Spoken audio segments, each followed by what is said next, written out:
તો બેઝિક હું તમને ક્લિયર કરાવી દઉં. What is the difference between cash account, cash flow statement and cash budget. તો ભાઈ કેશ અકાઉન્ટ એટલે, ચલો પેલા એક ચેટ સેક્શનમાં આન્સર આવ્યો છે, વાંચી લો. Cash budget means preparation.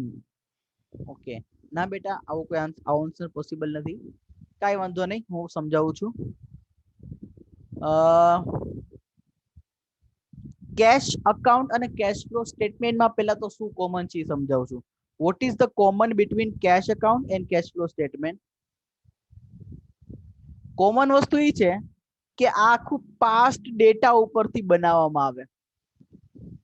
Past data. Four example, હું એક વર્ષ પૂરું થાય, ફોર એક્ઝામ્પલ 31 ડિસેમ્બરે એક વર્ષ પૂરું થયું, તો ઈ વર્ષમાં બિઝનેસમાંથી કેશ ક્યાંથી આવ્યા અને બિઝનેસમાં કેશ ક્યાં ગયા, બસ સિમ્પલી એનું એક જે ફોર્મેટ હોય એને કહેવાય કેશ અકાઉન્ટ. પણ એ હોય કયો ડેટા? તો કે પાસ્ટ ડેટા. તો સર કેશ ફ્લો સ્ટેટમેન્ટ શું હોય? તો કે એ હોય તો પાસ્ટ ડેટાનું છે, જે વર્ષ પૂરું થયું છે એનું જ કેશ ફ્લો સ્ટેટમેન્ટ બને. પણ એમાં થોડુંક શું હોય, થોડીક શું કહેવાય, એમાં તમને બહુ સ્પેસિફિકેશન બધા બહુ આપ્યા હોય કે કઈ એક્ટિવિટીમાં પૈસા આવ્યા છે અને કઈ એક્ટિવિટીમાં પૈસા ગયા છે.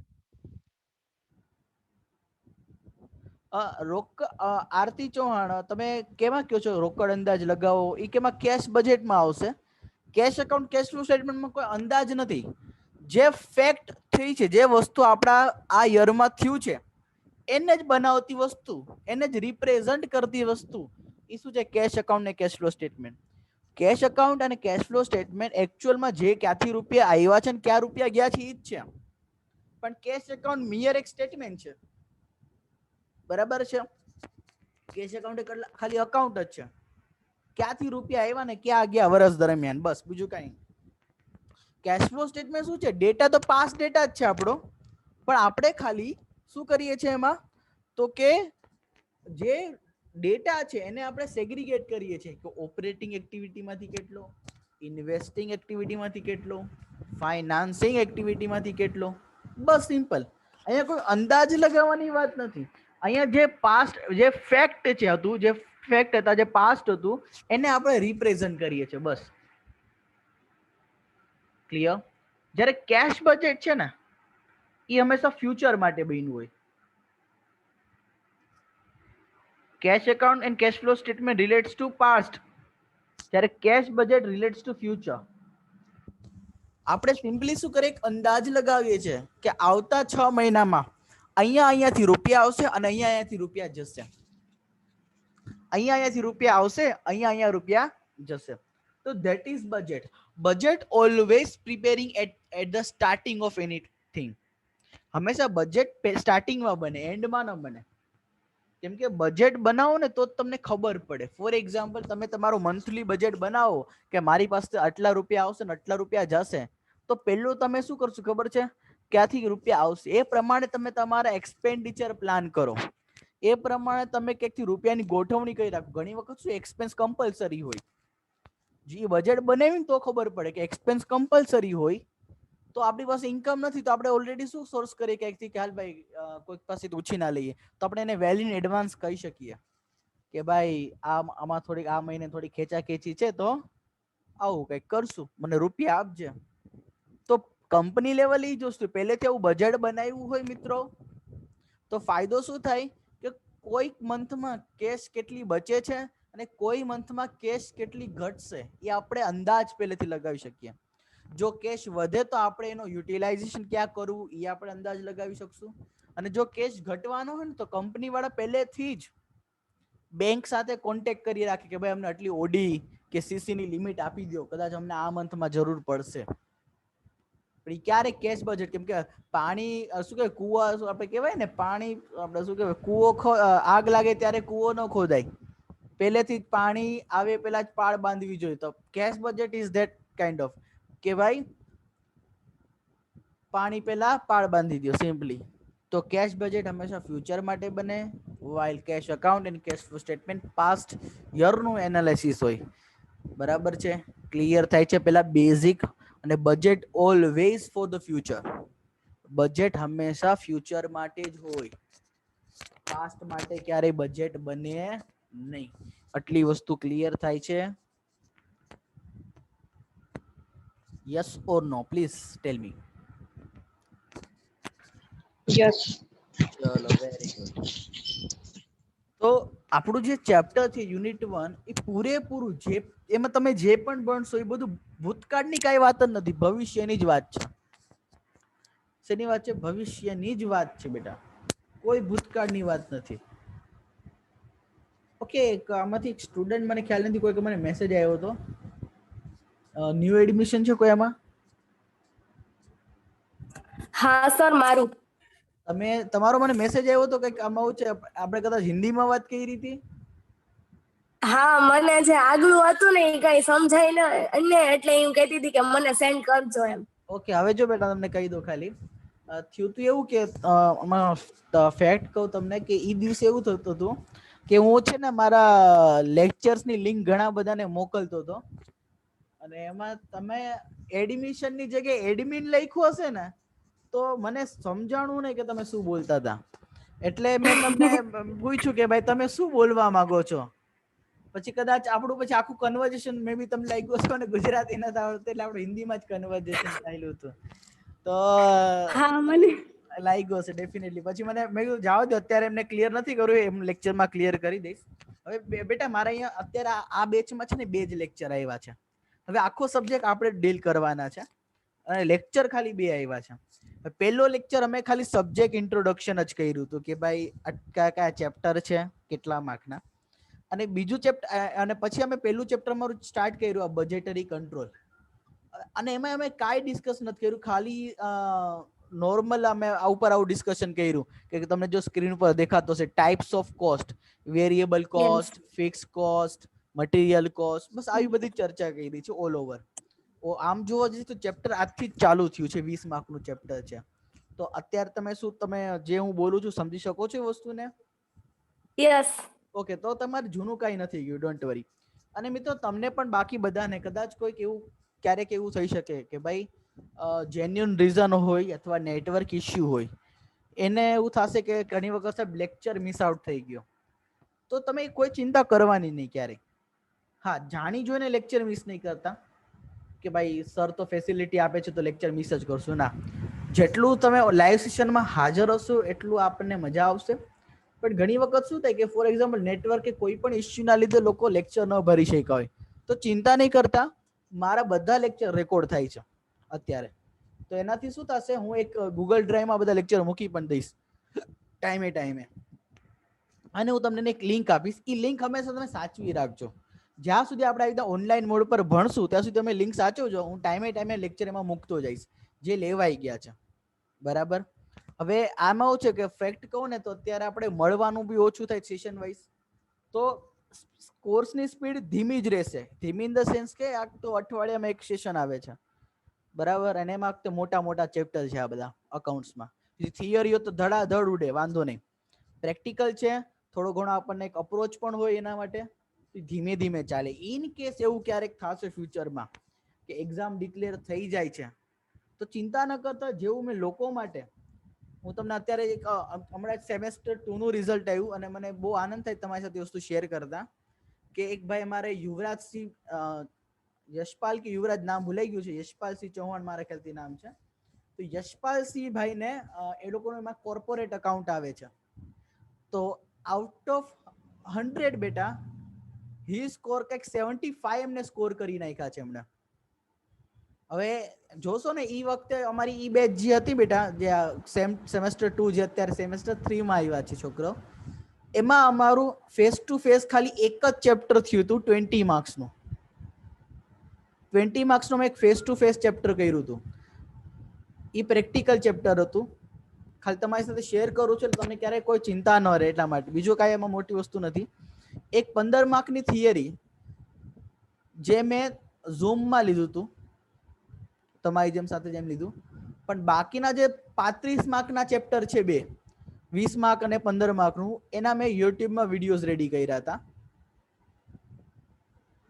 જે ઓવરઓલ 4 કલાકમાં આખા 35માં કવર થઈ જાય. ઇવન તમે લોકો જ્યારે સેમ 2 માં આવશો ને મિત્રો, તો આ વિડીયો તમને પણ એપ્લિકેબલ છે જ.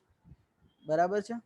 તો આ 4 કલાકમાં અને ઈ છોકરાનો મને હજી યાદ છે, ઘણા ખરા છોકરાના રિસ્પોન્સ આવ્યા હતા કે સર ડેફિનેટલી ઈ અમને બહુ હેલ્પફુલ થયા છે વિડીયોઝ, બહુ વર્કઆઉટ પણ થયું છે એમાં. તો કદાચ એવું થયું કે આપણે અત્યારે તો શું ભણશું, દરેક વસ્તુનું સારખી રીતે જ ભણવાની છે. ક્યારેક એવી અનસર્ટેનિટી આપણી પાસે આવી ગઈ તો ચિંતા કરતા નહીં, તમારું આમ નહીં તો હું યુટ્યુબ થી પણ કરાવી દઈશ ખરી. સો ડોન્ટ વરી ફોર ધેટ. તમે સિલેબસની ચિંતા નહીં કરતા, જસ્ટ જે આપણે ભણીએ છીએ ને એને પૂરેપૂરું કન્સેપ્ચ્યુઅલી સમજીને ભણજો. ઓકે, ચલો બેટા, તો સ્ટાર્ટ કરીએ છીએ આપણું બજેટરી કંટ્રોલ. આપણે સમજી ગયા કે બજેટ હંમેશા ફ્યુચર માટે હોય છે.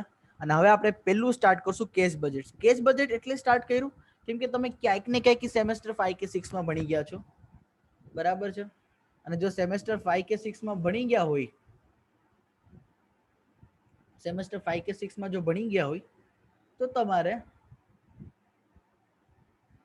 તમે ડેફિનેટલી આ ક્વેશ્ચન અટેમ્પ્ટ કરી શકો, બરાબર છે. તો આપણે સ્ટાર્ટ કરીએ છીએ question number 1.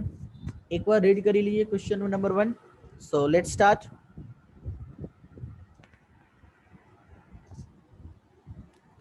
From the following particulars of Jai Limited, prepare cash budget for 3 months. હંમેશા યાદ રાખવાનું કયા ટાઈમનું કેશ બજેટ બનાવવાનું છે.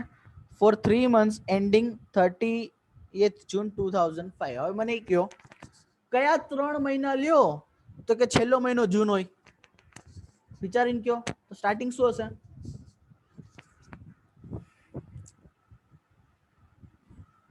April May June. Very good. April May June. Very good બેટા. સ્ટાર્ટિંગ જો એપ્રિલ હોય તો જ એન્ડિંગ શું થશે? જૂન. એપ્રિલ, મે અને જૂન. તો આપણે સમજી ગયા કે આપણે જે બજેટ બનાવવાનું છે એ એપ્રિલ, મે અને જૂન. હવે તમે ડેટા વાંચશો તો જો પર્ટિક્યુલર્સ તમને આપ્યા છે ફેબ્રુઆરી, માર્ચ, એપ્રિલ, મે અને જૂન. સર આવું કેમ આપ્યું? સમજાઈ જશે આવું કેમ આપ્યું છે. હવે 5 મહિનાનો તમને એક ડેટા બનાવીને આપ્યો છે કે ટોટલ સેલ્સ કેટલું છે, પરચેસ કેટલું છે, મેન્યુફેક્ચરિંગ એક્સપેન્સ, એડમિન એક્સપેન્સ અને સેલિંગ એક્સપેન્સ. એક આવક છે, બાકીની 4 જાવક છે. ક્લિયર થાય છે? ચલો તો હવે એમાં સમજીએ. આપણને ડેટા આપ્યો છે કેટલી કેટલી વસ્તુ. હવે ખાલી ડાયરેક્ટ આપણે નીચેની વસ્તુ સમજવાની છે. બહુ બેઝ સમ છે, આવા સમ તમે કઈ રહ્યા છો, બરાબર છે. ચલો વાંચીએ. પહેલા તો વાત કરી છે સેલ્સ ઉપર. આ પોઈન્ટ કયા વાત માટે કે છે? સેલ્સ ઉપર. ચલો ઠીક છે. શું કે છે એકવાર રીડ કરીએ. Cash sale is 25% of total sales. Okay, એટલે જો ટોટલ સેલ 100 રૂપિયાનું હોય તો 25% કયું સેલ્સ છે? Cash sale. અને બાકીનું 75 રૂપિયા ક્રેડિટ સેલ્સ. ચલો સર એનાથી ફરક શું સમજાવું છું. Cash discount of 10% is allowed on cash sale. મતલબ કે જે કેશ સેલ કરીએ છીએ એમાં એ લોકોને આપણે 10% ડિસ્કાઉન્ટ પણ આપીએ છીએ. amount of credit sale is received in next month. અર્થાત જે સેલ ફેબ્રુઆરીમાં કર્યું હોય એ આપણને રૂપિયા ક્યારે મળશે? માર્ચમાં. માર્ચમાં કરેલું સેલના રૂપિયા મળશે એપ્રિલમાં. એપ્રિલમાં જે સેલ કર્યું હશે એના રૂપિયા મળશે મેમાં. પણ આ ક્રેડિટ સેલની વાત છે. હવે મને કહો ક્રેડિટ સેલ ઉપર ક્યારે કેશ ડિસ્કાઉન્ટ મળે? ન મળે. Very good. કેમ કે કેશ ડિસ્કાઉન્ટ તો પ્રોમ્પ્ટ પેમેન્ટ, ત્યારે ને ત્યારે પેમેન્ટ કરવા ઉપર મળે તમને. અર્થાત કે જો આપણે શું કહેવાય કેશ સેલ કરશું એના ઉપર જ કેશ ડિસ્કાઉન્ટ ગોતવાનું રહેશે, ક્રેડિટ સેલ ઉપર નહીં. અચ્છા, કેશ સેલ કેવું છે મિત્રો? જે મહિનામાં કર્યું એ જ મહિનામાં રૂપિયા મળે એને જ કેશ ડિસ્કાઉન્ટ કહેવાય, સોરી કેશ સેલ્સ કહેવાય. ફેબ્રુઆરીમાં મેં સેલ કર્યું કેશ સેલ, તો ફેબ્રુઆરીમાં જ રૂપિયા આવ્યા. પણ ફેબ્રુઆરીના ક્રેડિટ સેલના રૂપિયા ક્યારે આવશે? માર્ચમાં. ક્લિયર થાય છે બધાને વસ્તુ? Yes or no? યસ. ચલો ઓકે, સરસ. યસ. ઓકે, એટલે ફોર એક્ઝામ્પલ હું તમને ક્વેશ્ચન પૂછું છું. મને કયો એપ્રિલમાં મને જે રૂપિયા મળે બાળકો, એપ્રિલમાં જે મને રૂપિયા મળે, બરાબર છે. ફોર એક્ઝામ્પલ ખાલી હું વિચારું એપ્રિલમાં મને કયા મંથના શું રૂપિયા મળશે? એપ્રિલમાં મને રૂપિયા મળશે એક તો ઓકે માર્ચ, સોરી એપ્રિલમાં માર્ચનું ક્રેડિટ સેલના રૂપિયા મળશે અને એપ્રિલના કેશ સેલના રૂપિયા મળશે, હા કે ના? ફરજ છે. Yes yes. હું તમને પૂછું, તમે મને યસ તમે લોકો મને કહો જૂનમાં મને શેના રૂપિયા મળશે?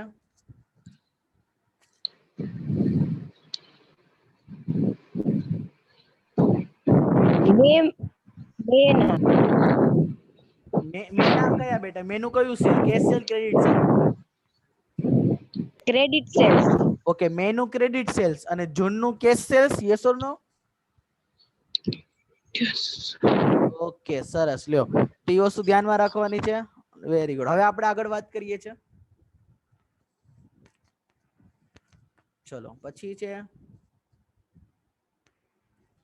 એક કામ કરું છું, સાથે ડેટા બનાવતો જાઉં છું. જો બાજુમાં મેં ફોર્મેટ બનાવ્યું, તમે અત્યારે કાંઈ બનાવતા નહીં, તમે ખાલી સમને સોલ્વ કેવી રીતના થઈ જોવાનું છે. તો આપણે ખાલી બાજુમાં ફોર્મેટ બનાવીએ છીએ, લખીએ છીએ કેશ બજેટ ઓફ જય લિમિટેડ. ચલો, અહીંયા લખું છું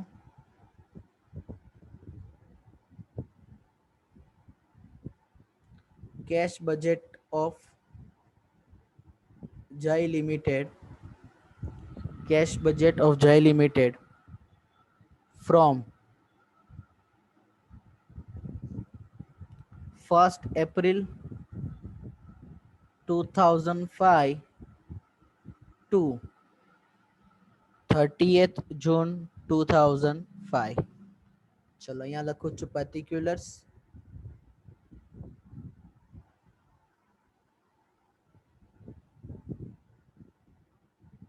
અહીંયા લખું છું એપ્રિલ, મે અને જૂન.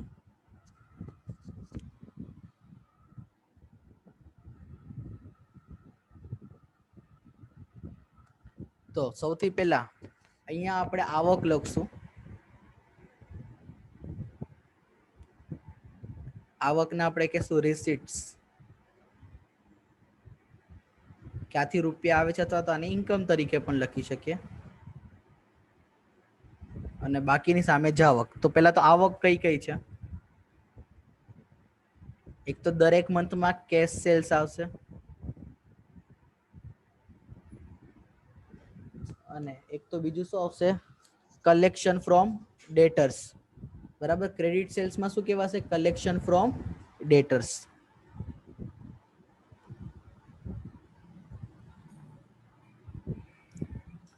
Collection from ડેટર્સ. ચલો, બે વસ્તુ તો મને ખબર પડી ગઈ પહેલા પોઈન્ટ ઉપરથી, એ આપણે જોશું. હવે આગળ વાત કરીએ છીએ. જો શું લખ્યું છે, સેકન્ડ એડજસ્ટમેન્ટ બિલોંગ્સ ટુ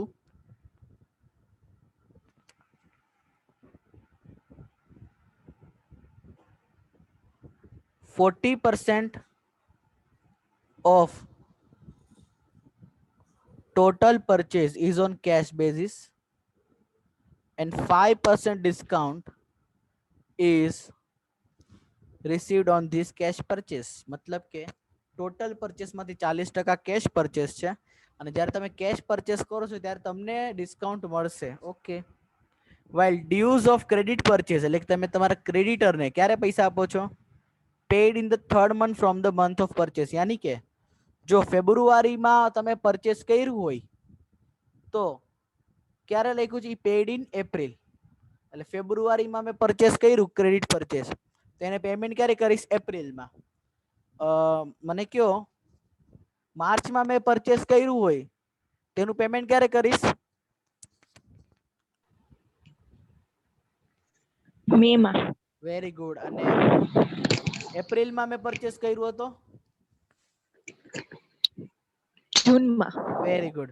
અને ફોર એક્ઝામ્પલ મેં મે માં પરચેસ કર્યું હતું, એનું પેમેન્ટ હું ક્યારે કરીશ? જુલાઈમાં. Very good. જુલાઈ આપણા માટે અહીંયા બનાવ્યું નથી. આપણા માટે તો શું છે? નથી. એપ્રિલ, મે અને જૂન. એટલે આ જે June. Adjustment belongs to purchase. ચલો જોશું. તો આ પેમેન્ટ વાળી વાત છે. એટલે એક કામ કરું છું,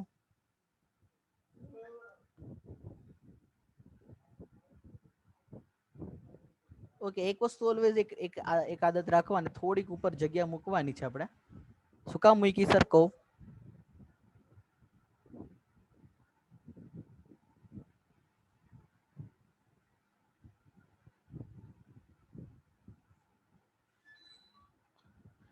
અહીંયા લખવાનું હંમેશા ઓપનિંગ બેલેન્સ.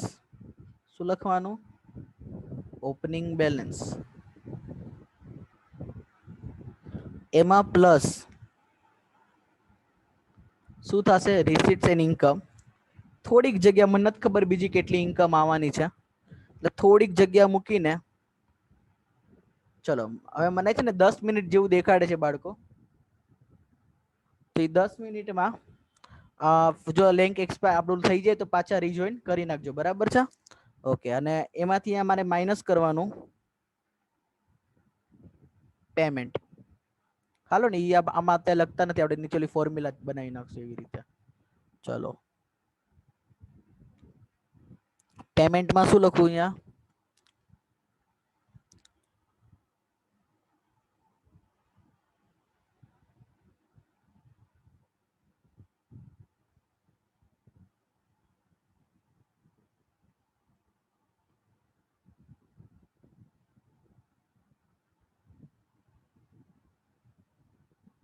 એમાં અહીંયા લખશું આપણે કેશ પરચેસ, બરાબર છે? અને અહીંયા લખશું પેમેન્ટ ટુ ક્રેડિટર્સ. ચલો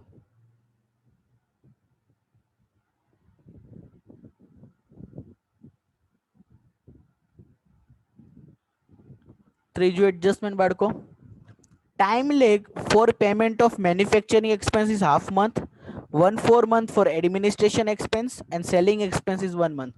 ચલો ટાઈમ લેગ નો મતલબ શું થાય ખબર છે?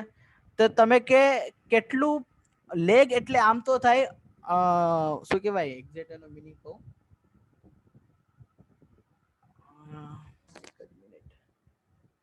હું તમને આખું સેન્ટેન્સ સમજાવીને કહું છું એટલે ખ્યાલ આવે. એમ કે છે time lag for payment of manufacturing expenses half month. એટલે ફોર એક્ઝામ્પલ તમે કોઈ પણ એક યરનું આપણે કોઈ પણ એક મંથનું મેન્યુફેક્ચરિંગ એક્સપેન્સ લઈએ. માની લો કે મેન્યુફેક્ચરિંગ એક્સપેન્સ છે અહીંયા 75,000 ફેબ્રુઆરીનું, જો સ્ક્રીન ઉપર. તો જો 75,000 તમને દેખાય છે મેન્યુફેક્ચરિંગ એક્સપેન્સ ફેબ્રુઆરીમાં આટલો ખર્ચો થયો, તો સામે ખર્ચો પે પણ થયેલો હોવો જોઈએ. તો એ શું કે છે? એનો ટાઈમ લેગ છે અડધો મહિનો. મતલબ કે અડધું ફેબ્રુઆરીમાં પે થાય છે, અડધું કેમાં પે થાય છે? માર્ચમાં. ટાઈમ લેગ એટલે તમે કેટલી વસ્તુ ડીલે કરો છો, કેટલી વસ્તુ તમે શું કરો છો? ડીલે કરો છો ઈ પેમેન્ટ કરવામાં.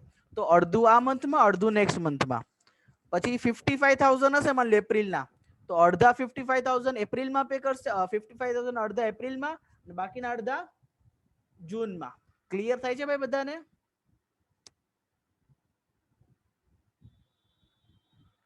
Yes or no? યસ. ચલો હવે ઈ જ વસ્તુ કીધી છે એડમિનમાં. એડમિનમાં 1/4 છે ટાઈમ લેગ. મતલબ કે કેટલું તમે ડીલે કરો છો? મતલબ 1/4 જો તમે ડીલે કરો, બરાબર છે, 1 મહિનો 1/4 તમે જો ડીલે કરો તો એનો મતલબ શું થયો? તો કે 3/4 આ મંથમાં પે કરશો, 1/4 નેક્સ્ટ મંથમાં પે કરશો, બરાબર છે? ધીમે ધીમે દરેક વર્કિંગ થઈ જશે, સો ડોન્ટ વરી. તો આ એક્સપેન્સ માટેનું છે.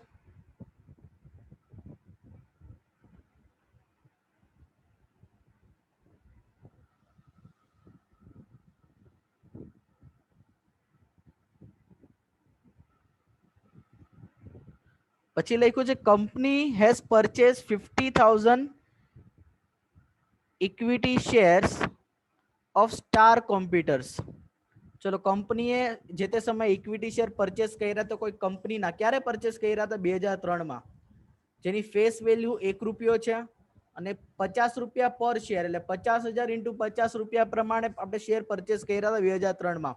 આપણે તો 2005માં છે, એટલે આ ટ્રાન્ઝેક્શન ઇફેક્ટ આમાં કઈ આવશે નહીં. પણ આગળ શું લખ્યું છે જોઈએ. પ્રિવેલિંગ માર્કેટ પ્રાઇસ 120, અત્યારે 2005માં એની માર્કેટ પ્રાઇસ છે 120 રૂપિયા. Star computers has declared dividend at 80% and paid the amount of dividend in June 5th, 2005. ચલો જૂન 2005 આપણા બજેટનો પીરિયડ છે અને આ દરમિયાન આપણને ડિવિડન્ડ મળ્યું છે.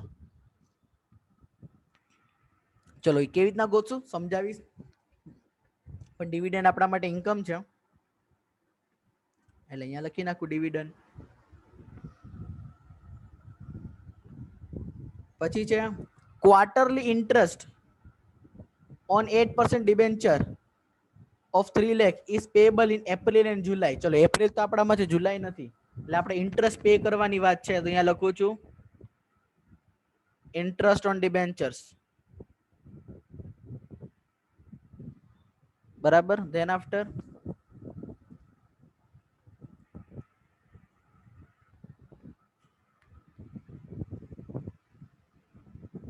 એક જ મિનિટ બાળકો. An installment of advance tax of 22,000 will be paid in State Bank of Maharashtra in month 2005, April 2005. એટલે એડવાન્સ ટેક્સ પે કર્યો છે એટલે ખર્ચો જ કહેવાય.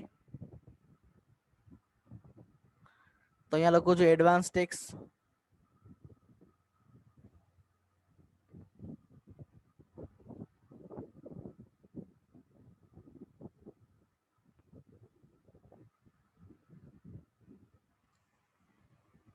એક જ minute વડકો.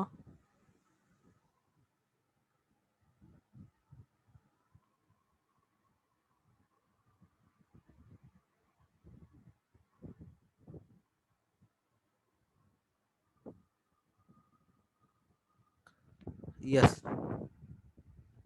A check for rupees 12,500 being amount of last year's income tax refund is received in April 2005. ચલો ગયા વર્ષનું ઇન્કમ ટેક્સ રિફંડ મળ્યું છે આપણને એપ્રિલમાં, તો ઇન્કમ સાઈડ લખીશું ઇન્કમ ટેક્સ રિફંડ.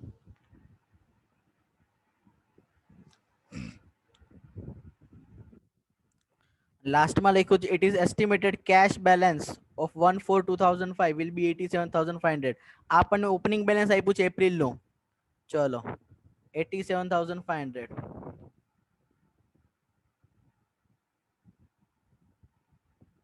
ચલો ઠીક છે. તો ડેટા તમારી સામે છે, આપણે બધી ઇન્ફોર્મેશન આપણી પાસે છે જ. તો હવે આપણે સમને સ્ટાર્ટ કરીએ. બરાબર છે.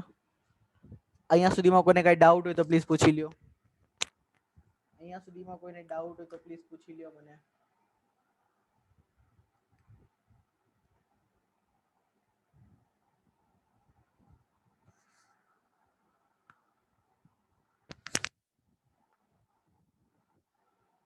Is there any doubt બેટા?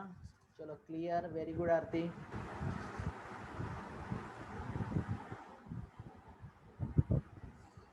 સરસ. તો હવે આપણે આપણું આખું ફોર્મેટ બની ગયું છે.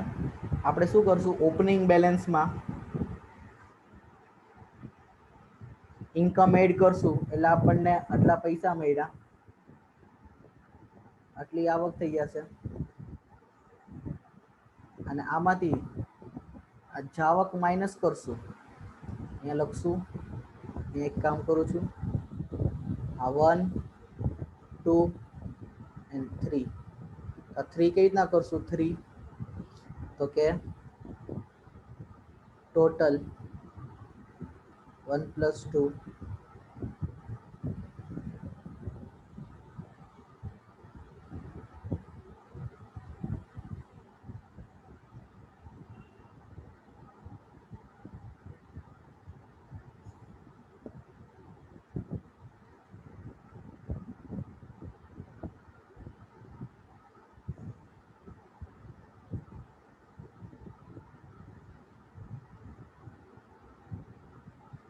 એટલે અહીંયા આપણે આ પેમેન્ટનો ટોટલ છે.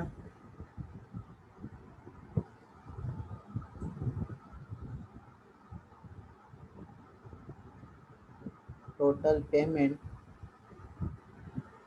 that will be 4th, એટલે આ 4th નો ટોટલ અને 5th આપણા માટે હશે ક્લોઝિંગ બેલેન્સ. એ કેવી રીતના મળશે તો કે 3 - 4 3 - 4. આ જે ક્લોઝિંગ બેલેન્સ કોઈ એક મંથની જે નેક્સ્ટ મંથની શું બને બેટા, ઓપનિંગ બેલેન્સ. બરાબર છે. ચલો તો આખું આપણું માળખું અને ફોર્મેટ બની ગયું છે બેટા. અહીંયા કોઈને ડાઉટ છે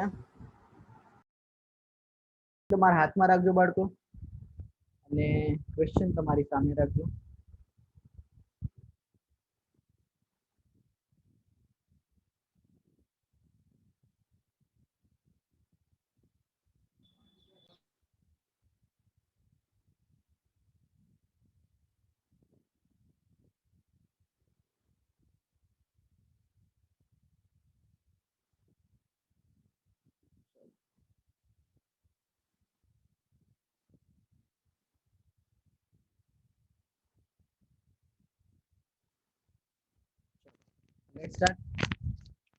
સૌથી પહેલા આપણે કેશ સેલ અને કલેક્શન ફ્રોમ ડેટર્સ નું કરી લઈએ, બરાબર? એટલે આપણું પહેલું એડજસ્ટમેન્ટ પૂરું થાય.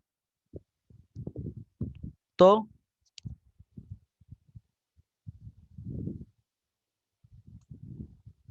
વાંચીએ આપણે શું લખ્યું છે કે મારો ક્વેશ્ચન એ છે કે સર સિમ્પલી લખી નાખું છું વર્કિંગ નોટ નંબર 1.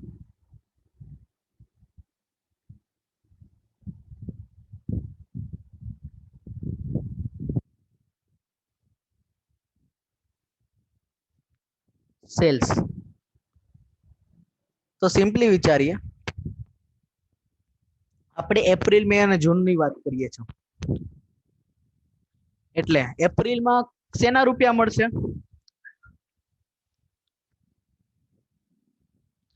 પેલા તો એક કામ કરીએ, દરેક ના છે ને લખી નાખીએ આપણે, શું કહેવાય, વેરી ગુડ, માર્ચ ના રૂપિયા મળશે. પણ એકવાર આપણે છે ને સેલ્સ ને સેગ્રીગેટ કરી નાખીએ મંથમાં જ, એટલે વધુ સારું. સેલ્સ ફેબ્રુઆરી, માર્ચ, એપ્રિલ,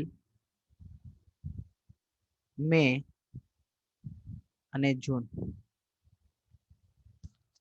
ચલો ફેબ્રુઆરી, માર્ચ, એપ્રિલ, મે અને જૂન. ચલો આ બધાનું ટોટલ સેલ્સ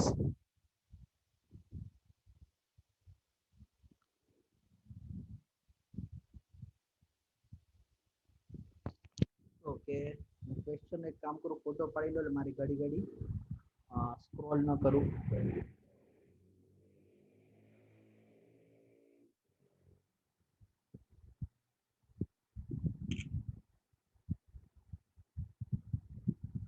ઓકે ચલો તો ફેબ્રુઆરી નું સેલ્સ જોઈએ કેટલું છે, તો કે 3,50,000. આનું છે 4,80,000. પછી છે 4 લાખ રૂપિયા. પછી છે 3,60,000. પછી છે 5 લાખ. હવે શું કે છે, તો કે કેશ કેટલું છે અને ક્રેડિટ કેટલું છે. કેશ કીધું છે ટોટલ સેલ્સ ના 25%. આ બધું ટોટલ સેલ્સ છે. 25% કેશ સેલ અને 75% ક્રેડિટ સેલ. તો ચલો મને અમાઉન્ટ લખાવજો. 3,50,000 ના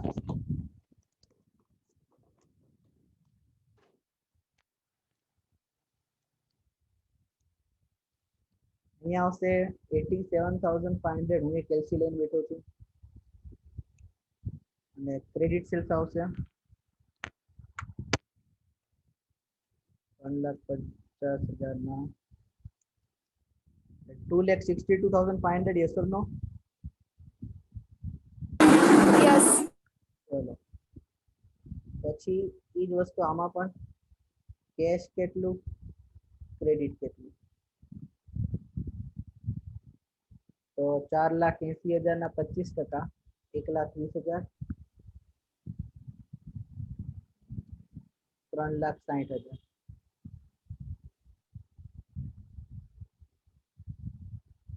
કેશ કેટલું, ક્રેડિટ કેટલું. તો 4 લાખ ના 25%, 1 લાખ. અને અહીંયા આવશે 3 લાખ. પછી 3,60,000 ના 25%, that will come to 90,000. 19,000. Very good. 2,70,000 credit.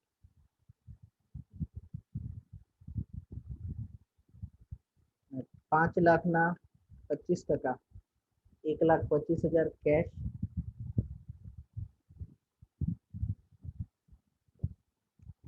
3,75,000 credit. હવે વેરી ઇમ્પોર્ટન્ટ, કેશ સેલ માંથી તમારે કેશ સેલ્સ કરશો પણ રૂપિયા સામે તમારું ડિસ્કાઉન્ટ પણ જશે, એટલે મારે આમાં ડિસ્કાઉન્ટ માઇનસ કરવું પડશે. કેશ ડિસ્કાઉન્ટ, જેટલા પણ કેશ છે કેશ સેલ એમાંથી કેશ ડિસ્કાઉન્ટ માઇનસ કરીશ. તો કેશ ડિસ્કાઉન્ટ 10% છે, તો 87,500 ના 10%, 8750, એટલે આ કેટલા થશે? નેટ કેટલા મળશે? 78,750. અને અહીંયા તો ક્રેડિટ સેલ જ છે, એમાં તો કાંઈ વાંધો નહીં. પછી 1,20,000 ના 10% થાય 12,000. તો નેટ કેટલા રૂપિયા મળશે? 1,08,000.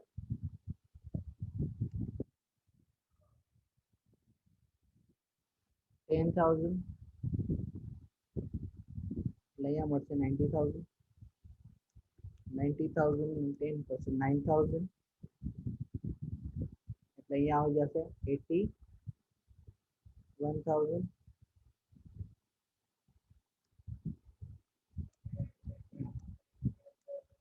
અહીંયા આવશે 12,500. અહીંયા આવશે 1,12,500. ચલો ક્રેડિટ સેલ માંથી આવું એટલે નહીં કરે કેમ કે એમાં કોઈ ડિસ્કાઉન્ટ હશે નહીં. Very good. ચલો એવરીવન વેરી ગુડ. હવે વાત કરીએ કોના કયા રૂપિયા ક્યારે મળે. ચલો આ કલર થી દેખાડું છું. શું લખ્યું છે? ફેબ્રુઆરીનું જે કેશ સેલ હશે એ ક્યારે મળશે બાળકો? ફેબ્રુઆરીમાં જ. પણ ફેબ્રુઆરીનો જે ક્રેડિટ સેલ છે એ ક્યારે મળશે આપણને? 1 મહિના પછી, એટલે કે માર્ચમાં. માર્ચનું જે કેશ સેલ છે એ ક્યારે મળશે? તો કે માર્ચમાં. પણ ક્રેડિટ સેલ્સ છે માર્ચનું એ ક્યારે મળશે? એપ્રિલમાં. Very good Sanvi. પછી એપ્રિલનું જે કેશ સેલ્સ છે એ ક્યારે મળશે? તો કે એપ્રિલમાં. અને એપ્રિલનું જે ક્રેડિટ સેલ છે એ ક્યારે મળશે? મેમાં. મેનું જે કેશ સેલ છે એ ક્યારે મળશે? મેમાં. અને મેનું જે ક્રેડિટ સેલ્સ છે એ ક્યારે મળશે? જૂનમાં. જૂનનું જે કેશ સેલ્સ છે એ ક્યારે મળશે? જૂનમાં. અને જૂનનું જે ક્રેડિટ સેલ્સ છે એ ક્યારે મળશે? જુલાઈમાં. સિમ્પલ. આખો ડેટા બની ગયો. તો આપણે તો જે આપણા મંથ હોય એ લેવાના. આપણે તો એપ્રિલ, મે, જૂન લેવાના છે. તો આ એપ્રિલ નું ક્રેડિટ સેલ, આ એપ્રિલ નું કેશ સેલ, આ મે નું ક્રેડિટ સેલ, મે નું કેશ સેલ, બરાબર. આ જૂન અને આ જૂન, જેમ એટલા યલો કર્યા છે એટલી જ અમાઉન્ટ આપણે લેવાની, બાકીની ઇગ્નોર કરવાની છે આપણે. ક્લિયર થાય છે ભાઈ? તો ચલો સૌથી પહેલા હું કેશ સેલ નો ફિગર જ લખીશ, બરાબર. તો દરેક મહિનાના કેશ સેલ ઉપર જવાનું. એપ્રિલનું એપ્રિલમાં, મેનું મેમાં, જૂનનું જૂનમાં. તો એપ્રિલનું એપ્રિલમાં જ 90,000, 81,000 અને 1,12,500. 90,000, 81,000 કેશ સેલ.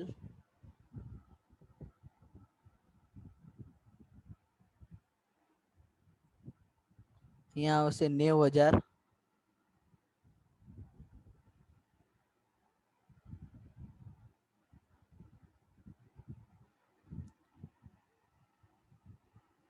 અહીંયા આવશે 81,000. અહીંયા આવશે 1,12,500.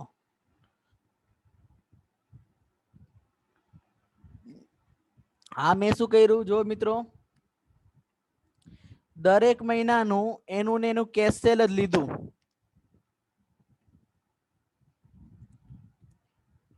હવે વાત કરશું કલેક્શન ફ્રોમ ડેટર્સ. એપ્રિલમાં કયા મંથના રૂપિયા મળશે?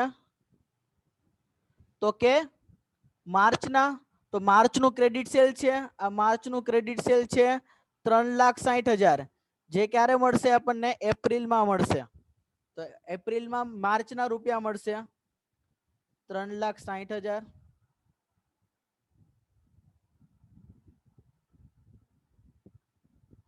મે માં કોના રૂપિયા મળશે તો કે જૂનના. જો મે માં સોરી જૂનના નહીં સોરી મે માં એપ્રિલના રૂપિયા મળશે 3 લાખ રૂપિયા.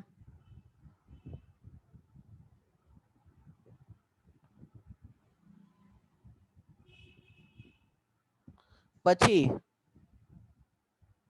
જૂનમાં કોના રૂપિયા મળશે તો કે મે ના.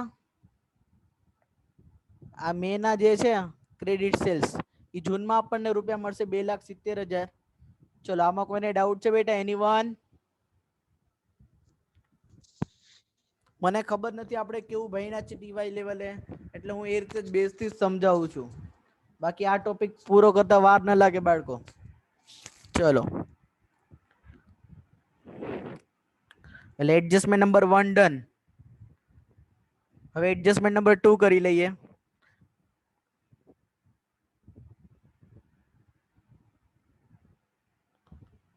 તો આવી રીતે જ છે બેટા, એમાં પણ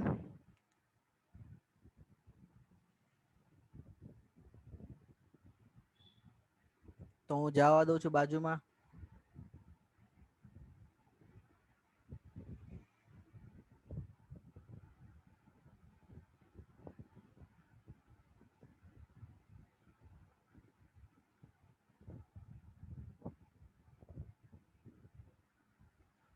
અહીંયા લખું છું વર્કિંગ નોટ નંબર 2, પરચેઝ. દરેક મંથનું પરચેસ લખી નાખું છું. ફેબ્રુઆરી, માર્ચ, એપ્રિલ, મે અને જૂન. ચલો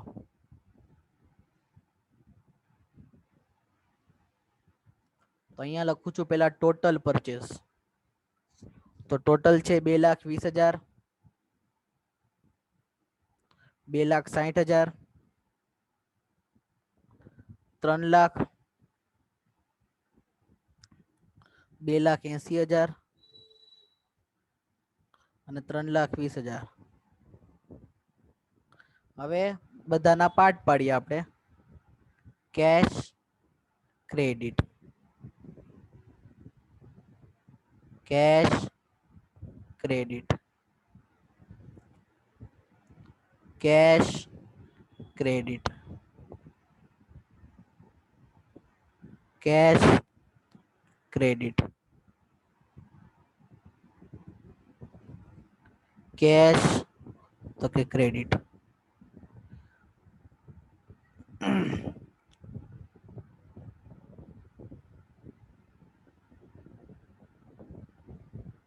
તો કે કેટલું છે? 40% કેશ પરચેસ છે, બાકીનું 60% ક્રેડિટ.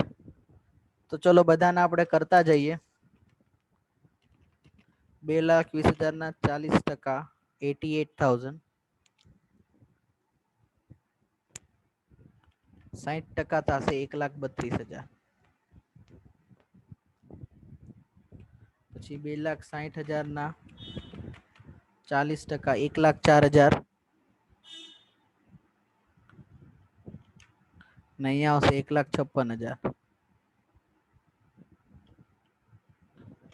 3 લાખના 40%, 1,20,000, 1,80,000. 2,80,000 ના 40%, 1,12,000. અહીંયા આવશે 1,68,000. ત્યારે મિત્રો મારી સાથે તમે ટેલી કરતા રહેજો, કેમ કે મને ઘણી વખત ખ્યાલ ન હોય, ભૂલ થઈ ગઈ મારાથી. બીકોઝ જોગાનું જોગ હું પણ માણસ જ છું. 1,28,000, 1,92,000. ચલો આ થઈ ગયું સેગ્રીગેશન.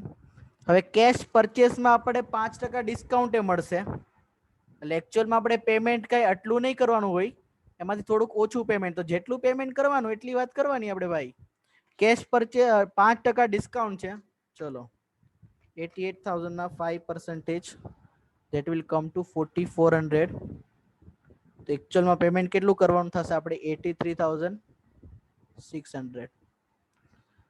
એવી રીતના જ આપણે 1,04,000 ના 5% comes to 5,200. 98,800. 1,20,000 ના 5% comes to 6,000. 1,14,000. 1,12,000 ના 5% 5,600. 1,06,400. 1,28,000 ના 5% 6,400. 1,21,600. ચલો, તો આટલાનું પેમેન્ટ. હવે કેશ પરચેસ હોય એનું payment at a time immediate એ જ મંથમાં થાય. એટલે આનું પેમેન્ટ બધાના ક્યાં રહેશે? આનું ફેબ્રુઆરીનું ફેબ્રુઆરી, માર્ચનું માર્ચ, એપ્રિલનું એપ્રિલ, મેનું મે, જૂનનું જૂન. પણ ફેબ્રુઆરીનું પેમેન્ટ આપણે કયા મંથમાં કર્યું હશે? જો નીચે લખ્યું છે એક મહિનો છોડ્યા પછી, એટલે કે ફેબ્રુઆરીનું પેમેન્ટ કર્યું હશે એપ્રિલમાં. માર્ચ છોડીને એપ્રિલ. ચલો, માર્ચમાં, એપ્રિલ છોડીને મે, એપ્રિલનું મે છોડીને જૂન, મેમાં મેનું જૂન છોડીને જુલાઈ, અને જૂનનું ક્યારે પેમેન્ટ કર્યું હશે બેટા? જુલાઈ છોડીને ઓગસ્ટ. હવે આપણે તો આપણા 3 મહિના જ લેવાના ધ્યાનમાં, જ્યાં એપ્રિલ, મે અને જૂન આવે. તો એપ્રિલ અહીંયા આવે છે, મે અને જૂન, એપ્રિલ, મે અને જૂન. બરાબર છે. તો અહીંયા જે આ એપ્રિલ, મે, જૂન છે, એપ્રિલ એ કેશ પરચેસ નું છે, અને આ બાકીના 3 યલો છે એ કયા પરચેસ નું છે? Payment to creditors. ચલો બોલો, આમાં કોઈને ડાઉટ છે? Anyone? Come on.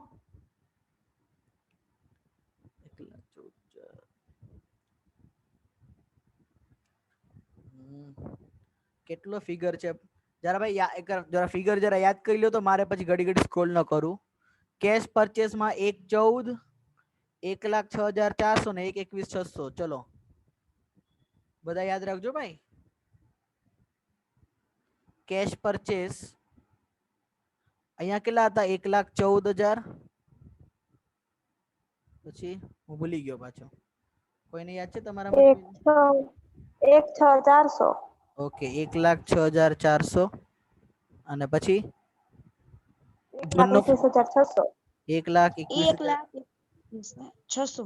Very good, thank you. બસ આવા હોશિયાર છોકરા મળી જાય ને તો અમારો શું કહેવાય, એક જન્મ વધી જાય. ચલો, અને પેમેન્ટ ટુ ક્રેડિટર્સ, એમાં આ 3 ફિગર લેવાના છે, યલો કર્યા છે.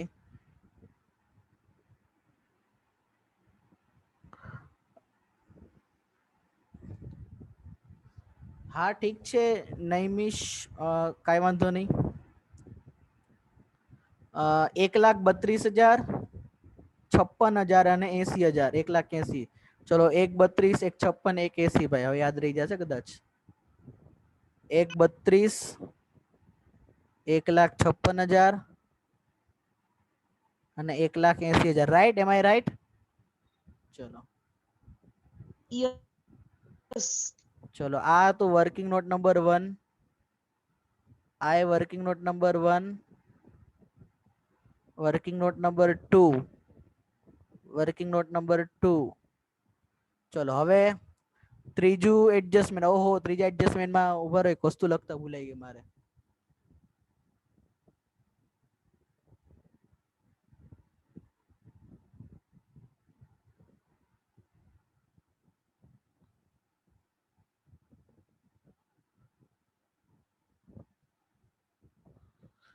ઓલા 5 એક્સપેન્સ, ઓલા 3 એક્સપેન્સ લખવાના ભૂલાઈ ગયા. લખી નાખું પેલા.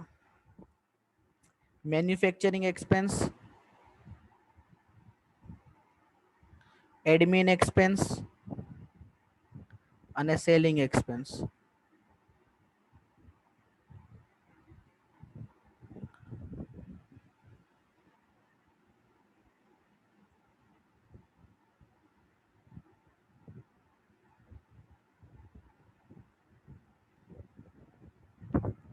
ચલો આમાં આવું છે સમ મોટા મોટા હોય છે ને મિત્રો, તો નેક્સ્ટ ટાઈમ થી છે ને થોડા આપણે એક લેક્ચરમાં એક સમ પૂરો થાય ને એના માટે આપણે શું કરશું કે ભાઈ કન્ટિન્યુઅસ આગળ પાછળ પ્રોવિઝન લઈને જ આવજો, બરાબર છે? કેમ કે આ સમ થોડાક મોટા તો રહેવાના જ છે, 40 મિનિટમાં પોસિબલ જ નથી કે થાય એ આવા ઓનલાઈન મોડમાં.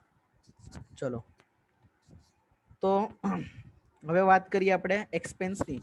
તો હું કોઈ પણ એક એક્સપેન્સ કરાવું વર્કિંગ નોટ, બાકીનાનું તો આપણે મોઢે કરી શકશું, બરાબર છે? નહીતર હાલો ને ટ્રાય તમારી.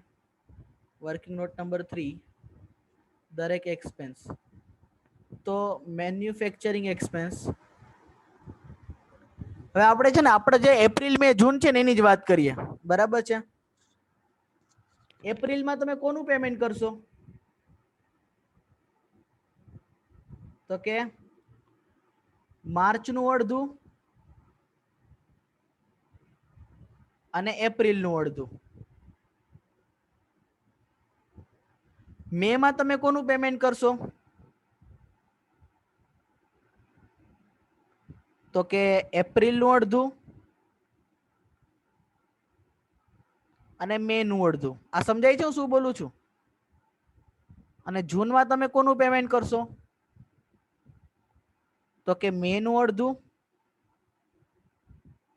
અને જૂન નું અડધું. ચલો તો હવે ખાલી એક્સપેન્સ લેવાના છે ને એના અડધા અડધા કરવાના છે.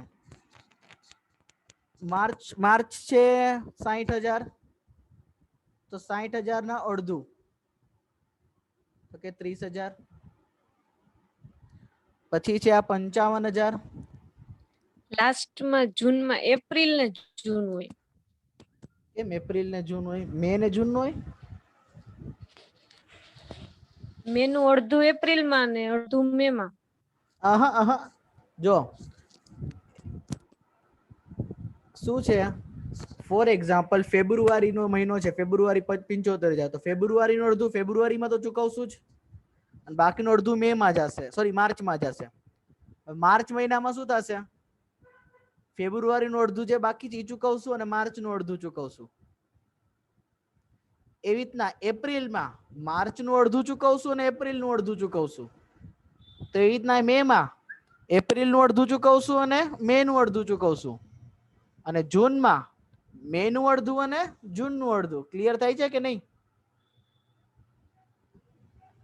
ઓકે સરસ, લ્યો. Sorry my mistake. ના ના ના બેટા, ઇટ્સ ઓકે. ચલો તો 55,000 ના અડધા કેટલા થાય? 27,500 થાય. જોવો તો જરા. યસ, તો 27,500 અહીંયા, 27,500 અહીંયા. પછી મે નું છે 65,000, 65,000 ના અડધા તો 60 ના અડધા 30 ના અડધા એટલે 32,500. તો 32,500 મે માં ચૂકવશું અને 32,500 જૂનમાં ચૂકવશું. અને જૂન ના અડધા 70,000 ના અડધા તો કે 35,000. તો આ પ્રમાણે જો તો એક્સપેન્સ કેટલા ચૂકવીએ છીએ આપણે? આનો ટોટલ કરીએ બાળકો. 30,000 plus 27,500 that will come to 57,500. અહીંયા આવશે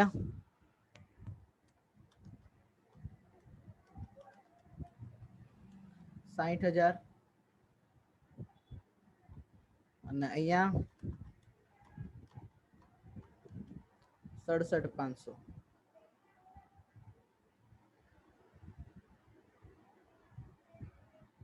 चलो 57,500, 60,000, 67,500. 57,000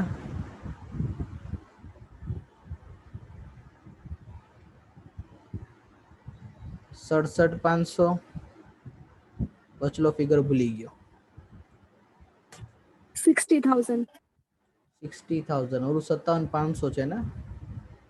ચલો 57,500 અને અહીંયા આવશે 60,000. ચલો આ હતું વર્કિંગ નોટ નંબર 3. એવી રીતે જ આમાં પણ કરવાનું છે. સેલિંગ નું તો તમને મોઢે આવડી હશે, બહુ ઈઝી છે. પહેલા હવે એડમિન એક્સપેન્સ નું કરાવી દો એક વર્કિંગ.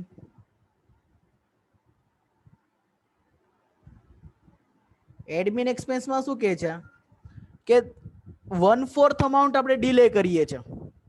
એનો મતલબ કે ફેબ્રુઆરી મહિનાનો જો ખર્ચો હોય તો ફેબ્રુઆરીનો જે ખર્ચો થાય 3/4 ફેબ્રુઆરીમાં પે કરશું, 1/4 માર્ચમાં પે કરશું. તો મને કોઈ પૂછે કે સર માર્ચ એપ્રિલમાં તમે કેનું પેમેન્ટ કરશો, તો સિમ્પલી પહેલા એપ્રિલમાં જે માર્ચ હશે એનું 1/4 તમારે પેમેન્ટ કરવાનું આવશે, માર્ચનું 1/4, અને એપ્રિલનો જે ખર્ચો થશે એનું તો 3/4 હું પે કરીશ. ડીલે ખાલી શું થાય છે? 1/4. ડીલે 1/4 થાય છે. તો એપ્રિલ મે માં હું શું કોનું પે કરીશ? તો મે માં જે ઓલું એપ્રિલનું 1/4 બાકી છે ઈ પેમેન્ટ કરીશ, અને મે નું જે 3/4 હશે ઈ હું પેમેન્ટ કરીશ. એપ્રિલ, મે અને જૂન. તો જૂનમાં હું મે નું 1/4 પે કરીશ અને જૂનનું 3/4 પે કરીશ. ચલો આમાં કોઈને ડાઉટ છે? ટાઈમ લેગ નો એટલો મીનિંગ થાય કે કેટલું તમે ડીલે કરો છો. તો ડીલે 1/4 કરો છો, મતલબ 3/4 તો પે કરો છો. ક્લિયર થાય છે?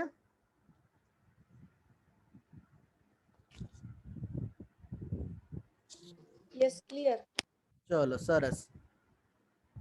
તો હવે માર્ચ નું જોઈ લો. એડમિન એક્સપેન્સ 20,000 છે. તો 20,000 ના 1/4 કેટલા થાય? 5,000. 5,000. Yes, thank you. પછી એપ્રિલ નું છે 20,000, તો એના 3/4 થાય તો કે 15,000. પાછું એપ્રિલ નું 1/4 થશે તો કે 5,000. એટલે 20,000 કઈ રીતે પે થાય છે? 15,000 એપ્રિલમાં જ પે થાય, 5,000 નેક્સ્ટ મંથમાં પે થાય. પછી મે નો ખર્ચો છે 24,000. ચલો 24,000 ના 3/4 બોલો તો ભાઈ. 4 6 6 તરી 18,000. 18,000. યસ. અને બાકીના 1/4 6,000 નેક્સ્ટ મંથમાં પે કરીએ છીએ. અને જૂનના છે 24,000, એના 3/4 વિલ કમ ટુ 18. તો ચલો અહીંયા ટોટલ જોઈએ આપણે. અહીંયા 20,000 પે કરીએ છીએ, અહીંયા 18 ને 5 23,000 પે કરીએ છીએ, અને અહીંયા 18 ને 6 24,000 પે કરીએ છીએ. 20 23 અને 24 સિમ્પલ.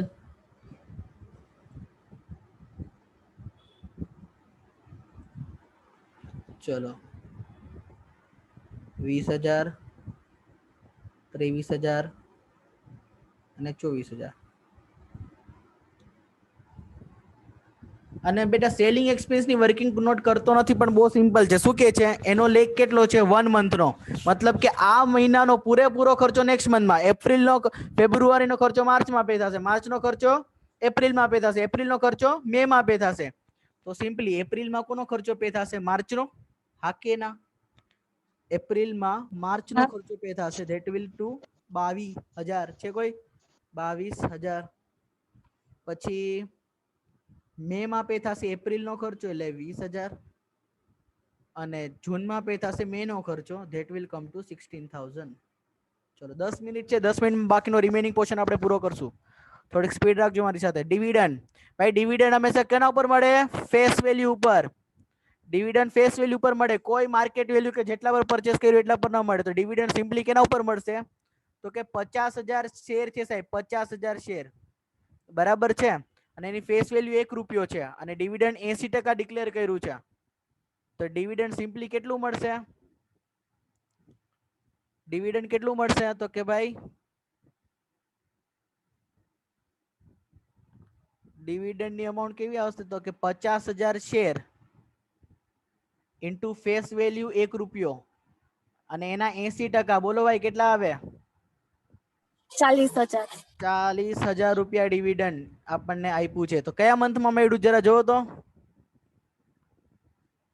રિસીવ્ડ ઇન જૂન. ચલો જૂનમાં આપણને 40,000 નું ડિવિડન્ડ મળશે જૂન. તો બાકીમાં ડેશ. પછી income tax refund.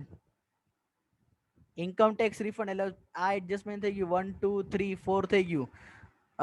Income tax refund જો ક્યારે મળે છે? એપ્રિલમાં મળે છે 12,500. ચલો ઇન્કમ ટેક્સ રિફંડ એપ્રિલમાં મળે છે 12,500, બાકીમાં ડેશ. સરસ લ્યો. તો આપણે એ બધું કામ થઈ ગયું. પછી પાંચમું એડજસ્ટમેન્ટ જો ઇન્ટરેસ્ટ ઓન ડિબેન્ચર્સ. તો જોઈએ 3 લાખ રૂપિયા.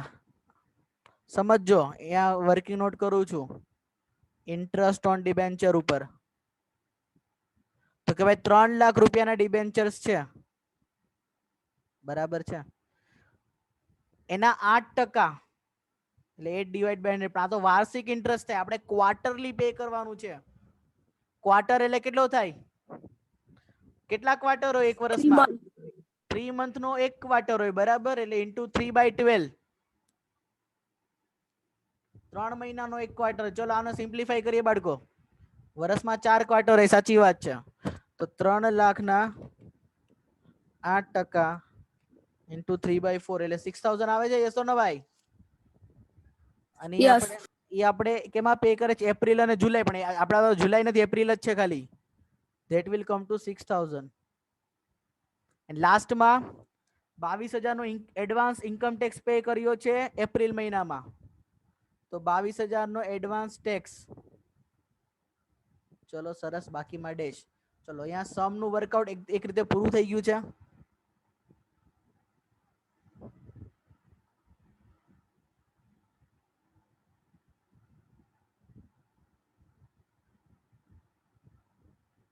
ચલો હવે પ્યોર કેલ્ક્યુલેશન ઉપર જ બેઠા છે. સમ પૂરો થવા આવ્યો છે. ચલો સૌથી પહેલા એપ્રિલ મંથ નો જોશું. એપ્રિલમાં 87,500 હતા. ચલો એમાં પ્લસ કરો 90,000 પ્લસ 3,60,000 પ્લસ 12,500. એટલે એપ્રિલમાં ટોટલ રૂપિયા કેટલા થઈ જશે આપણી પાસે? તો કે સાહેબ 5,50,000. ચલો એમાં ખર્ચાનો ટોટલ કરો મિત્રો. હવે ખર્ચાનો ટોટલ 1,14,000, 1,32,000, 22 ને 6 28,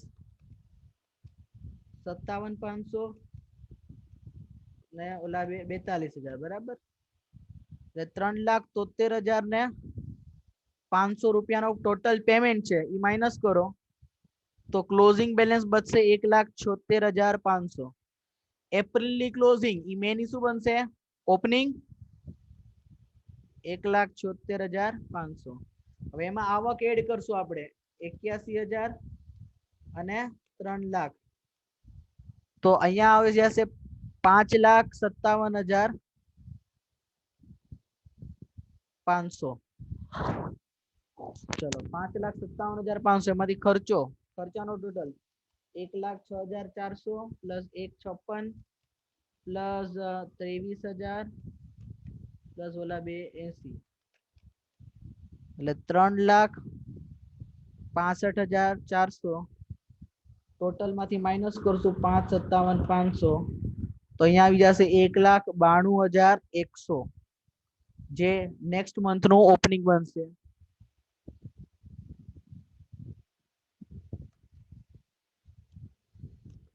ચલો 1,92,100, 1,12,500, 2,70,000 અને 40,000, 6,14,600. પેમેન્ટ નો ટોટલ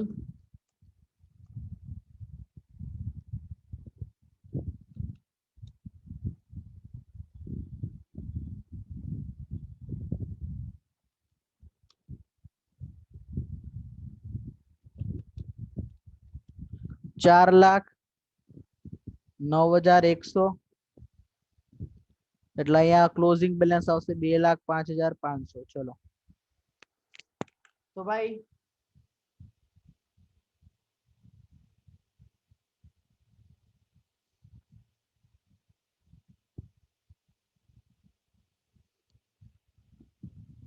સમ પૂરો થઈ ગયો છે સૌથી પહેલા સ્ક્રીનશોટ પાડવા લાગો ઉભા રહો હું તમને એક સરખું ગોઠવી દઉં પહેલા ચલો આ જો પહેલા મેઇન આન્સર અને વર્કિંગ નોટ 1 એનો એક સાથે સ્ક્રીનશોટ લઈ લ્યો મેઇન આન્સર અને working note number 1 main answer અને વર્કિંગ નોટ નંબર 1 નો સ્ક્રીનશોટ સાથે લઈ લ્યો આખો એટલે એક સ્ક્રીનશોટ થઈ ગયો બધાનો થઈ ગયો તો જ હું આગળ વધું